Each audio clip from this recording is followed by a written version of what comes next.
කාණ්ඩ කලින් වතුර පාරක් හරවනවා. අර ඉන්නේ හැමදේටම උදව් කරන එකම එක්කෙනා. ඒ තමයි මගේ ආච්චි, මගේ රංකඳ. අවුරුදු 83යි. මටත් වඩා හොඳට වැඩ. ජය වේවා. අද ලෑස්ති වෙලා ඉන්නේ. මෙයාව ටවුන් එකකට කරගෙන. ඩෙවලොප්මන්ට් එකක් කරන්න. ඉස්සර මම පොඩි කාලේ මෙයා මාව හැමදාම ඉස්කෝලේ එක්කන් යනවා බයිසිකලේ තියාගෙන. හැමදාම ඉස්කෝලේ එක්ක කරගෙන.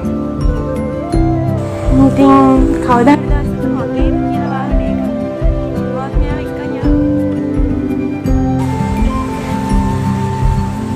කවදා හරි දවසක